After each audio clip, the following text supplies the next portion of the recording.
রাসূল করিম সাল্লাল্লাহু আলাইহি ওয়াসাল্লাম ইরশাদ করেন, যদি কেউ ইহতিমামের সহিত 40 দিন এইভাবে নামাজ পড়ে যে তার তাকবীরে উলা না ছুটে, তাহলে সে 2টি পরওয়ানা লাভ করবে। একটি হলো জাহান্নাম থেকে মুক্তি এবং দ্বিতীয়টি হলো মুনাফিকি থেকে সে মুক্ত হয়ে যাবে। জাহান্নাম থেকে মুক্তি পাবে 40 দিন যদি কেউ তাকবীরে উলা। এখন অনেকে তাকবীরে উলাই বুঝে না যে তাকবীরে উলা কাকে বলে। নামাজের সময় আমরা যে আল্লাহু আকবার বলে হাত বাঁধি, নিয়ত করি, যে তাকবীরটা দেই, এটাকে বলে তাকবীরে উলা।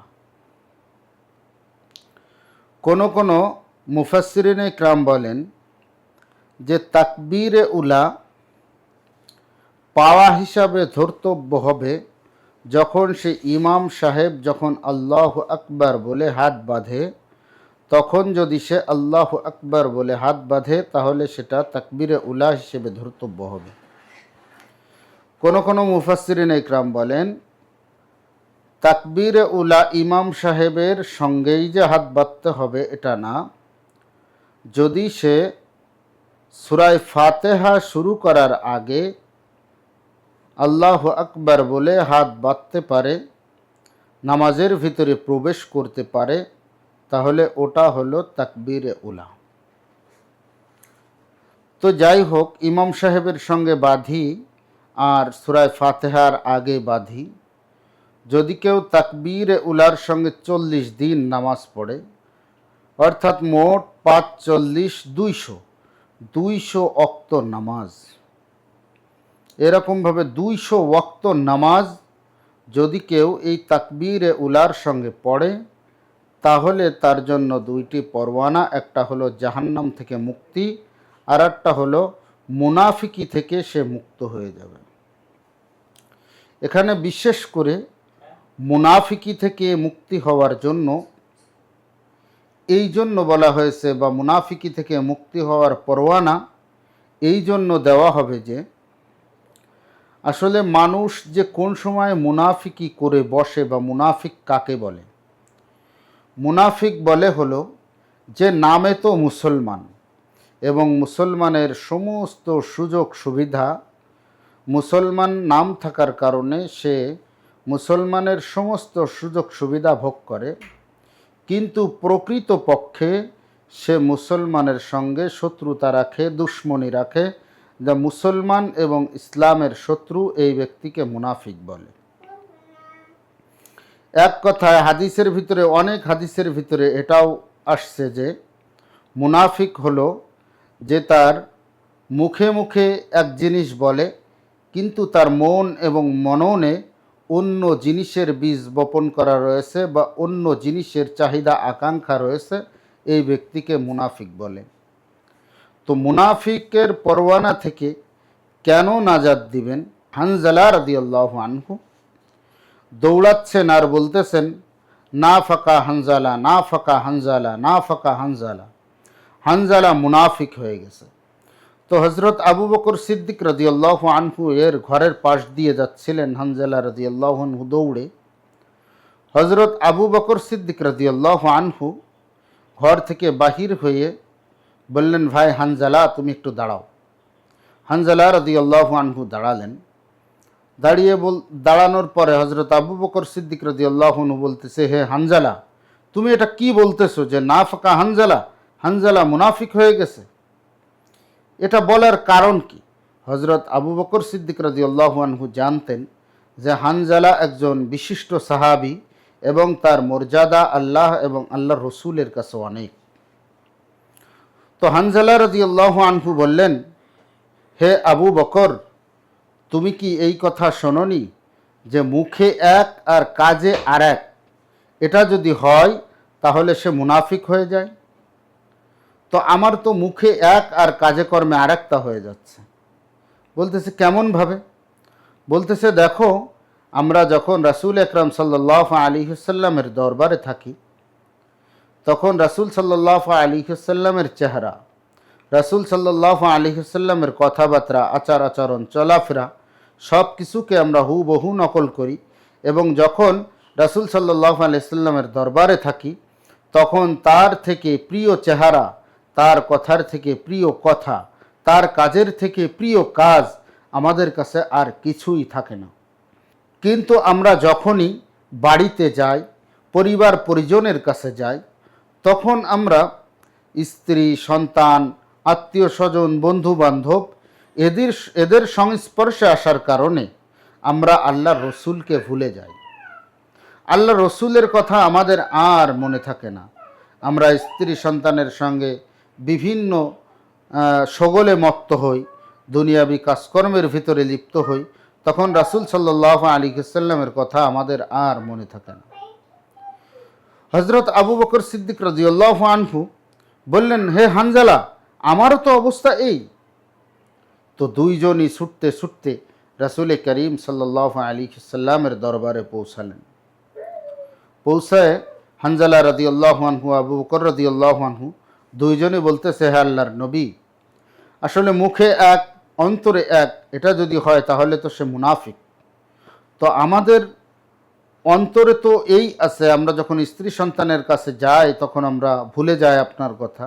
আপনার দরবারে যখন আসি তখন আমরা আপনার চেহারার থেকে চেহারা, আপনার কাজকর্মের থেকে কোনো কাজকর্ম আমাদের কাছে আর প্রিয় থাকে না, তাহলে আমরা কেন মুনাফিক হব না? রাসূল আকরাম সাল্লাল্লাহু আলাইহি ওয়াসাল্লাম হানজালা রাদিয়াল্লাহু আনহু এবং হযরত আবু বকর রাদিয়াল্লাহু আনহুকে বললেন, হে আবু বকর, এটাই হলো ঈমানের পরিচয়। তোমরা যখন আমার দরবারে থাকবে তখন আমার থেকে আর প্রিয় তোমাদের কাছে কিছুই থাকবে না।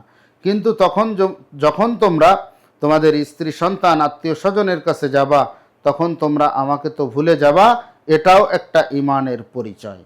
তার মানে হলো আল্লাহ তাআলার নিদর্শন দেখে তোমরা আমাকে এবং আল্লাহকে মনে করবে, এটা ঈমানের পরিচয়। আর একটা কথা শুনে রাখো হে আবু বকর, আমার দরবারে থাকা অবস্থায় তোমাদের অন্তরের হালত যেমন থাকে এমন যদি তোমাদের সদা সর্বদা থাকতো তাহলে তোমরা কোথাও পথ চলতে পারতে না।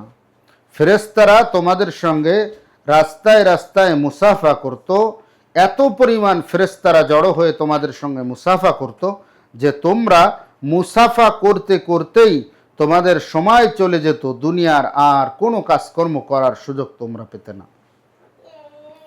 এই মুনাফিকি থেকে মুক্ত হওয়ার আর একটা কারণ হলো, মুনাফিকির পরওয়ানা থেকে মুক্ত হওয়ার আর একটা কারণ হলো, একজন মানুষ কাফের, একজন মানুষ মুশরিক, একজন মানুষ বেদিন, একজন মানুষ আল্লাহকে মানে না, রাসূলকে মানে না, আল্লাহর রাসূলকে চেনে না, ইসলামের বিধানকে অস্বীকার করে। এই ব্যক্তিটার দ্বারা ঈমান আনয়ন করা সহজ বা ইসলামের পথে আসা সহজ।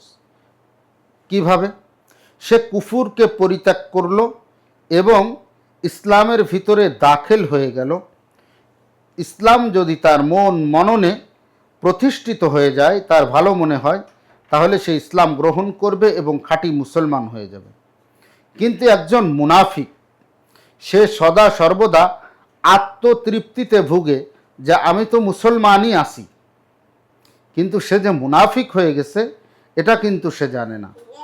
যেমন আমাদের এক হজরত দাড়ির ব্যাপারে বলেছিলেন যে যাদের দাড়ি নাই তাদের দ্বারা দাড়ি রাখা সম্ভব, কিন্তু যাদের খাটো খাটো আছে, ছাটা আছে, কাটা আছে, এদের দ্বারা দাড়ি রাখা সম্ভব না। কারণ কি? কারণ হলো সে যে খাটো খাটো দাড়ি রাখছে, ছাটছে, সে মনে করতেছে আমার তো দাড়ি আছে। আর যে একেবারে গুড়ার থেকে কেটে ফেলতেছে, চেষে ফেলতেছে, সে মনে করতেছে আমার তো দাড়ি নাই, আমি গর্হিত কাজ করতেছি। আর যে খাটো খাটো দাড়ি রাখতেছে সে মনে করতেছে যে এটাই তো আমার দাড়ি, এটাই তো নবীর সুন্নাত বা এটাই তো ওয়াজিব, আমি তো দাড়ি রাখছি, এখন সে তওবা করার প্রয়োজনীয়তাও অনুভব করে না। তেমনিভাবে একজন মুনাফিক, সে পাপ কাজ থেকে, গর্হিত কাজ থেকে, খারাপ কাজ থেকে তওবা করা বা ফিরে আসা, সে ফিরে আসার প্রয়োজনীয়তা অনুভব করে না। কিন্তু একজন কাফের, মুশরিক, বেঈমান, সে অগ্নিপূজক হোক, বহু দেবতার পূজা করুক, সে বহু দেবতাকে মানুক, তার দ্বারা কিন্তু তওবা করা সম্ভব এবং ফিরে আসাও সম্ভব। কিন্তু যদি মুনাফিক হয় তাহলে সে আত্মতৃপ্তিতে ভুগবে যে আমি তো মুসলমানই আছি, এবং সে তওবা করার প্রয়োজনীয়তা অনুভব করবে না। এর জন্য কাফের মুশরিকের পরওয়ানা থেকেও বরঞ্চ মুনাফিকের পরওয়ানা থেকে মুক্ত হওয়া মুসলমান হিসাবে এটা অত্যন্ত অতীব জরুরি। কারণ একজন মানুষ যখন মুসলমান হয় তখন তাকে কাফের বলার আর কোনো সুযোগ নেই। কিন্তু একজন মুসলমানকে মুনাফিক বলার সুযোগ রয়েছে। এর জন্য মুসলমানের জন্য মুনাফিকি পরওয়ানা থেকে বাঁচা বা মুক্ত হওয়া এটা অত্যন্ত উত্তম জিনিস। এর জন্য আল্লাহ তাআলা 5 ওয়াক্ত নামাজ 40 দিন যদি কেউ তাকবীরে উলার সঙ্গে একাগ্র চিত্তে ইহতেমামের সহিত আদায় করে তাহলে আল্লাহ তাআলা 2 নম্বরে এই মুনাফিকির পরওয়ানা থেকে তাকে মুক্তি দিবেন। আল্লাহ তাআলা আমাদের সবাইকে 5 ওয়াক্ত নামাজ ইহতেমামের সহিত তাকবীরে উলার সহিত পড়ে জাহান্নাম থেকে মুক্ত হওয়ার এবং মুনাফিকির পরওয়ানা থেকে মুক্ত থাকার তৌফিক দান করেন।